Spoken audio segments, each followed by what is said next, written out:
그래서 종범은 성립할 수 없지만 공동 정범은 성립할 수 있다. 그래서 여기 없다가 틀렸네요. 네, 3번 틀렸고, 법문을 고려할 때 살인 예비죄가 성립하기 위하여 살인죄를 범할 목적이 있으면 좋겠고, 목적도 있어야 되고 살인의 준비에 대한 그런 고의도 있어야죠. 예, 필요가 없다라고 해서 이것도 끝부분만 틀렸네요. 네. 1번 2006년도 성립하기 위해서는 미필적으로라도 강도를 할 목적이 있었어야 강도 예비가 되는 거고, 지금 준강도 예비가 음모가 아니잖아요. 그렇기 때문에 단순히 준강도할 목적만 있었음에 그치는 경우에는 이걸로는 처벌할 수가 없다. 네.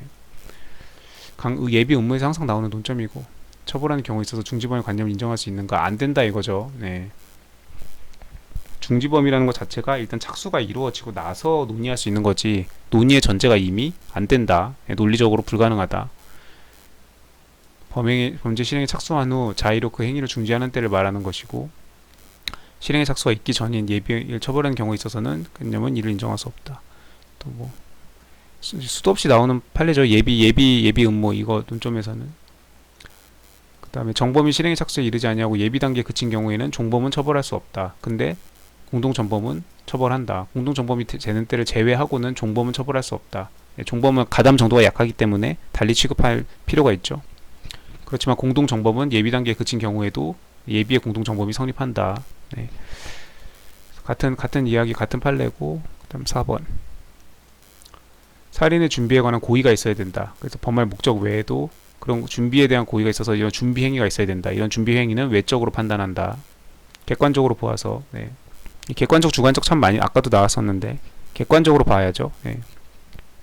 당연히 다 객관적으로 판사가 판단해야죠. 네. 주관적으로 범죄자의 주관적 의사로 하면은 뭐 다 범죄자가 안 되겠죠. 그러면. 그 다음에 문제 6번. 양벌 규정 옳은 것, 모두 고른 것. 형벌의 자기책임 원칙에 비추고 보면 위반 행위가 발생한 그 업무와 관련하여 법인이 상당한 주의 또는 관리감독 의무를 게을리한 때에 하나서, 그쵸, 법인도 처벌되는 거고, 법인이 상당한 주의를 다 했다, 관리감독도 했다, 그럼에도 불구하고 그 구성원이 멋대로 난리를 치고 돌아댕겨가지고 어떤 범죄를 일으켰다, 그랬을 때는 그럼 그놈만 처벌해야지 이 법인까지 처벌할 필요가 없죠. 네. 법인은 나름대로 할 만큼 다 했다. 근데도 이 망나니 짓을 하는 직원까지 어떻게 할 수가 없다. 네. 그런 경우까지 법인을 처벌하는 것은 법인한테 너무 과하다라는 거죠. 뭐 정답 맞는 내용이고, 뭐 수도 없이 보게 되는 양벌 규정에서 기본 내용으로 시작하고 있죠. 기억은 양벌 규정에 의한 영업주의 처벌은 종업원의 처벌에 종속하는 것이 아니죠. 그러니까 따로 국밥으로 움직이는 거죠.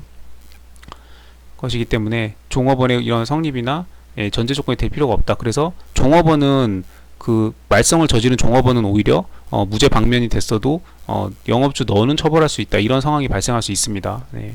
이런 거는 뭐 공부를 안 하면 알 수가 없죠. 그래서 이런 건 정확히 알아둬야 되는 거고, 전제 조건이 될 필요는 없다. 이것도 객관식 빈출 지문이기도 하고, 2차에서는 뭐 양벌 규정 이런 건 안 나오죠. 형법에서. 네, 이거 아니고 또 너무나 중요한 것들이, 논점이 많기 때문에 뭐 이런 양벌 규정까지는 나오지 않지만, 만약에 뜨면은 부수 논점이라도 뜨면은 이런 것들, 어떤 전제 조건이 될 필요가 없다. 이런 거 좀 그 주머니에 잘 넣어갖고 가는 게 좋죠.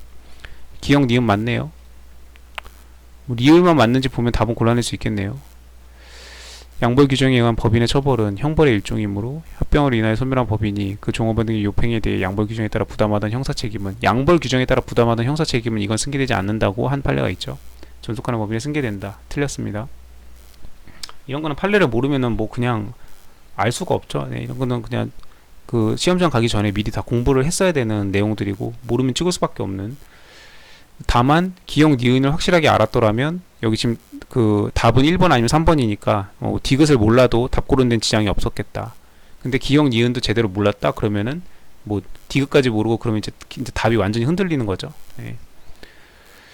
그 다음에 리을, 디귿은 틀렸고 리을이 맞으면 3번이 답일 거고, 리을이 틀렸으면은 1번이 답이겠네요. 근데 리을이 틀렸나봐요. 지입차주가 고용한 운전자가, 지입회사가 고용한 게 아니고 지입회사가 지입차주를 이제 고용을 하죠. 근데 지입차주가 또 운전자를 고용을 했어요. 이제 자기 내부적으로 또 그 고용을 한 거죠. 이랬을 때 그러면 이거는 운전자는 지입차주가 고용한 거니까 지입차주가 책임을 질 거냐, 아니면 그럼에도 불구하고 여전히 지입회사가 사용자로서 책임을 질 거냐, 그거에 대한 논점이죠.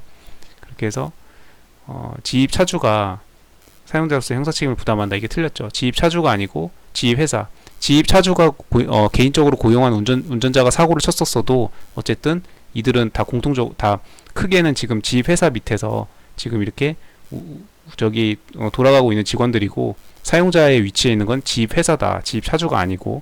그렇기 때문에 지입 회사가 형사 책임을 부담한다는 거였죠. 판례가 있죠. 리을은 틀렸네요. 기역 니은이 맞는 거였습니다. 6번 2010년도 형벌의 자기책임 원칙에 비추어 보면 나네요. 양벌적용이 적용된다. 네. 판례 맨 위에 부분만 딱 떼어가지고 기억으로 낸 겁니다.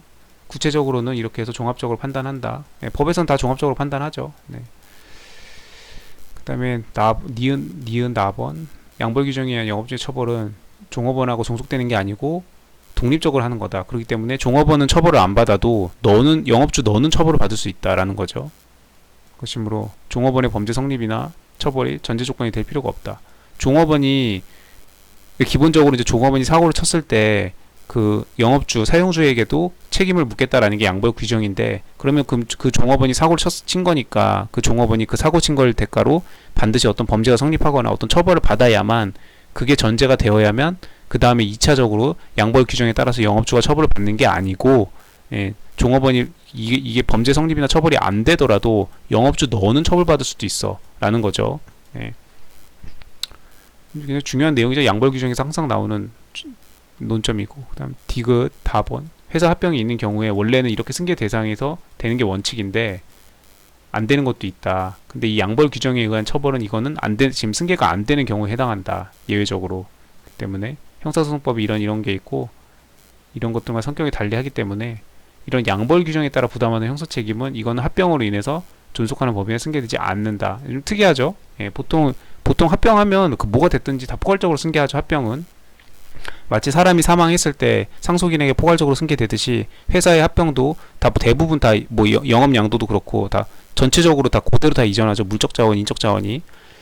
노동법에서도 그렇고 상법에서도 그렇고 이런 합병이라는 테마는 다 그대로 이전하는 건데, 근데 양벌 규정에 따라 부담하는 형사 책임은 이건 승계가 안 된다. 그래서 이런 거는 조금 개별적으로 좀 알아둬야죠. 그 다음에 리을 2009년도 판례. 지입자 형식으로 이렇게 했을 때 지입 차주가 개인적으로 이렇게 고용을 따로 운전자를 또 했어요. 그러면 이거는 지입 차주가 그 책임을 져야 되는 거냐? 아니다 이겁니다. 이런 경우에도 지입 회사가 여전히 사용자로서의 지위를 갖는다. 그렇기 때문에 형사 책임을 부담한다는 겁니다. 그래서 화물자동차가 이렇게 했을 때 지입 회사가 운전자를 직접 고용할 지휘 감독을 한 바 없더라도, 그러니까 지입 회사 입장에서는 황당하죠. 아니 나는 지입 차량을 저기를 한 거지, 이 지입 기사님하고 나는 계약을 한 거지, 그 지입 기사님이 또 다른 운전자를 자기 멋대로 이렇게 선임해서 고용해가지고 이렇게 한 거면은 나랑은 관련이 없다, 우리 회사랑은. 그렇게 주장을 했지만 아니야. 객관적으로 이렇게 너는 사용자가 맞아, 회사야. 너가 여전히 그 사용자 관계에 있어. 그렇기 때문에 그 지휘 감독이 소홀한 그 책임을 진다. 양벌 규정이 적용된다 이거죠. 그래서 이 책임을 지는 거는 그 지입 차주가 운전자를 고용한 거니까 지입 차주가 지는 게 아니고, 여전히 그럼에도 불구하고 지입 회사 너가 책임을 지는 거야 라는 겁니다. 지입 회사가 형사 책임을 부담한다 라는 거. 다음 문제 7번. 네, 이제 비로소 이제 2차에서 건질 만한 판례가 나왔습니다. 부작위범에 대한 설명으로 옳은 것은, 자, 1번, 2번은 이거는 세월호 판례죠. 이제 세월호 판례가 이제 사건이 발생한 지 10년 정도가 지나니까 이제 이게 이제 그 객관식에서 조금씩 내고 있어요. 좀 너무 이제 국민적으로 민감한 사안은 이런 그 시험에 잘 출제하지 않는 경향이 있는데, 시간이 좀 지났기 때문에 이게 이제 우리에게는 안타까운 사연임에도 불구하고 이제 그것과는 별개로 이런 형법적인 관점에서는, 시험의 관점에서는 굉장히 좋은 논점들이 너무나 많고 또 중요한 내용들이고, 그렇기 때문에 이런 건 얼마든지 2차에서 나올 수 있다. 올해도 나올 수 있고 내년에도 내년이고 언제고 한 번은 나온다고 봅니다. 전원합의체이기도 하고 중요한 논점들이 굉장히 많아요. 1번, 2번은 이 같은 판례를 가지고 문제를 뚝뚝 띄워가지고 구성한 거고, 근데 옳은 거 찾는 건 답은 4번이고 둘 다 틀렸습니다. 중간에 바꿨어요. 뭘 바꿨는지 볼게요. 부진정 부작위범의 성립은 보호법익의 주체에게 법익 침해 위협에 대처할 보호 능력이 있는지 여부가 아니라 부작위 행위자가 그러한 보호적 지위에서 법익 침해를 일으킨 사태를 지배하고 있어서 자기 의무의 이행으로 결과 발생을 쉽게 방지할 수 있는지 여부에 따라 판단해야 된다. 여기는 지금 이 뒷부분이 맞는데 여기 앞부분을 틀리게 냈습니다. 보통 뒷부분을 바꾸는데 앞부분을